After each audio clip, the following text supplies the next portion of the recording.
Hello, doctor Bhuvaneswaran, Coimbatore. இப்போ பார்த்தீங்கன்னா அடிக்கடி நம்ம காதில் விழுற ஒரு விஷயம், இவங்க ஒரு மலை ஏறினாங்க, அந்த மலையில் ஏறிட்டு இருக்கும் பொழுது திடீர்னு அவருக்கு ஒரு மாரடைப்பு வந்துடுச்சு, திடீர்னு அவருக்கு உயிர் காபத்து வந்துடுச்சு அப்படின்னு. ஏன்னா இப்போ கோயம்புத்தூரை சுற்றி பல மலைகள் இருக்கு. அந்த மலைகளில் என்னன்னா பொதுவாக ஆண்டவனை தரிசிக்க வேண்டி செல்பவர்கள் ரொம்ப ஒரு துரதிருஷ்டவசமாக அது சடலமாக திரும்பும் அப்படிங்கிற ஒரு பிரச்சனை வருது அப்படிங்கிறதுனால அதை பற்றிய ஒரு விழிப்புணர்வு.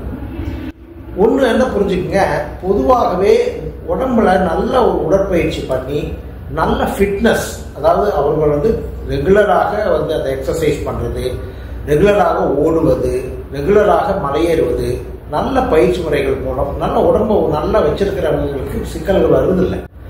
பொதுவாக பார்த்தீங்கன்னா எந்த விதமான ஆக்டிவிட்டிஸும் இல்லாமல் முதல் தடவையாக மிக அதிகமாக உங்களுடைய உடம்புக்கு நீங்கள் ஒரு உழைப்பு கொடுக்கும் பொழுது இருதயத்திற்கு பிரச்சனைகள் வரலாம். ஒன்று.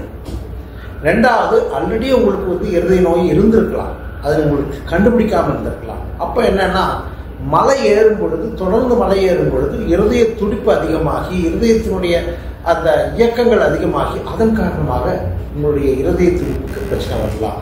2.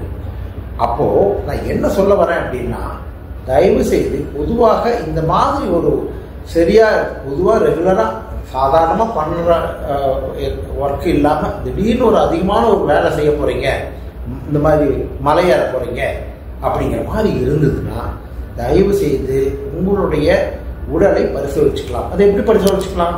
ரொம்ப சிம்பிள். என்னன்னா டிஎம்டி, ட்ரெட்மில் டெஸ்ட்னு ஒரு டெஸ்ட் இருக்கு. அந்த டெஸ்ட்ல உங்களை நடக்க வச்சு பார்த்தோம்னா உங்க இருதய துடிப்பு அதிகமாகும் பொழுது, ரத்த அழுத்தம் அதிகமாகும் போது இருதயம் எப்படி இருக்குது, உங்களுடைய ஆக்சிஜன் கிடைக்கும் தன்மை எப்படி இருக்குங்கிறது எங்களால் கண்டுபிடிக்க முடியும்.